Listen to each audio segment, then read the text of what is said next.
Join me in welcoming Marcus.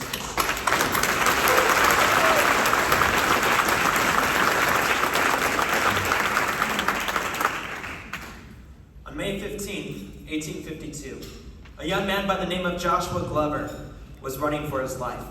His heart pounded inside his chest as cold sweat poured down his face. Joshua knew that if he was caught, he would be whipped, beaten, killed, or even worse, sold downriver. But finally, after traveling over 400 miles north and with his feet soaked in blood, Joshua crossed into the free state of Wisconsin. On this soil, he would no longer be the property of another man. Joshua Glover was a free man.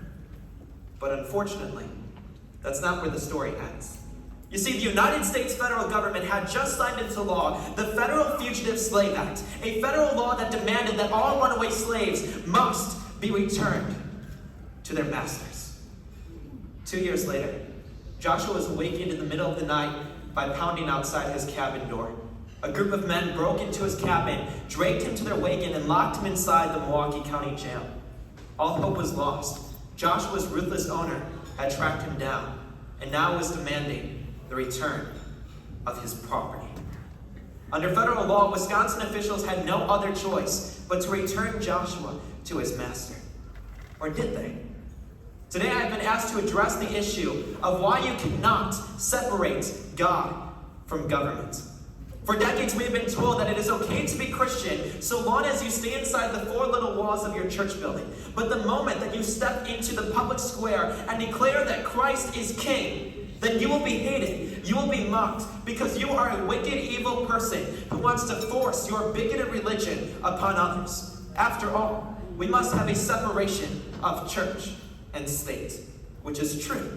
But what that does not mean is that we should have a separation of God and state. I'd like to show you two results. I'd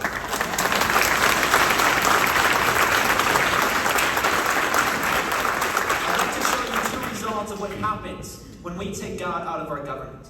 The first is that we have now lost our standard for morality. We teach our children in the public schools evolution. We teach them that they are animals, that they are the results of evolved stardust, that their ancestors were monkeys, and that they are the descendants of fish. We have shootings in our schools that kill innocent children. But why?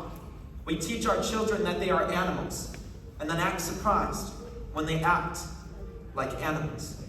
But this mindset that we need to keep God out of our government has not only affected the public school system. Taking God out of our government has actually stripped us from our standard of morality, so much so that there are actually politicians who call themselves Republicans and yet who have accepted and bowed down to lick the boots of the LGBTQ movement. After all, we must keep our religion to ourselves and away from the realm of politics. But I'd like to show you the true result of this thinking by reading you a quote. It is a quote written by a man named Michael Swift, who was a homosexual activist back in the 1980s. He wrote this as a description of how the homosexuals wanted to transform America. This is what he said. He said, "We shall sodomize your sons, emblems of your feeble masculinity. We shall seduce them in your schools, in your youth groups, in your houses of Congress. Your sons shall come to crave and adore us. All laws banning homosexual activity will be revoked. Instead, legislation shall be passed which engenders love between men. We shall write poems of the love between men. We shall stage plays in which man openly caresses man. There will be no compromises. The family unit will be abolished. All churches who condemn us will be closed. Tremble, hetero swine, when we appear before you without our masks." The truth is, it is impossible to separate God from government. The question is not whether or not you will have God in your government. The question is, which God will you have? When we took Jehovah out of our government, we merely replaced him with the God of the individual. Which God do you want, America? Which God are you going to serve?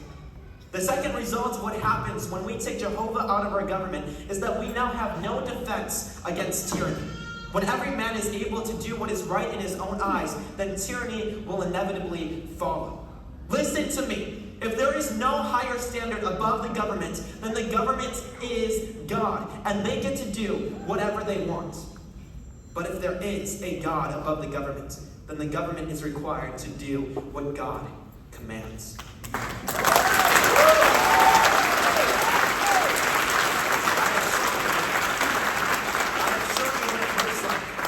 I've shown you what happens when God is taken out of government.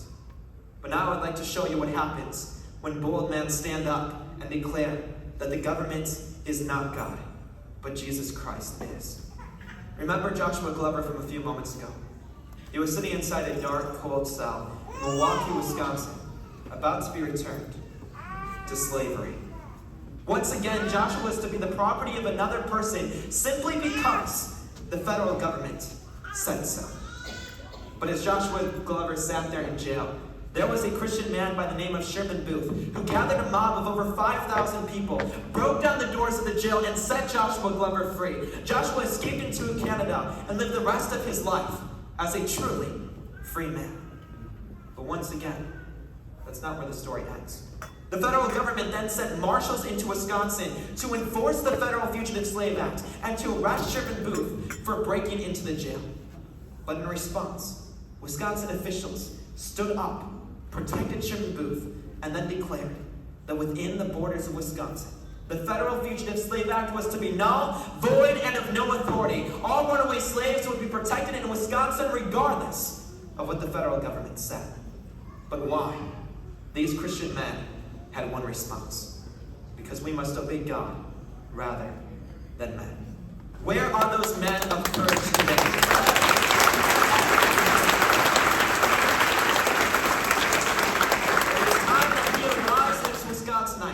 And turn back to the only true God who made heaven and earth and all that is within it. May Christ be praised, and may all of his enemies be put under his feet.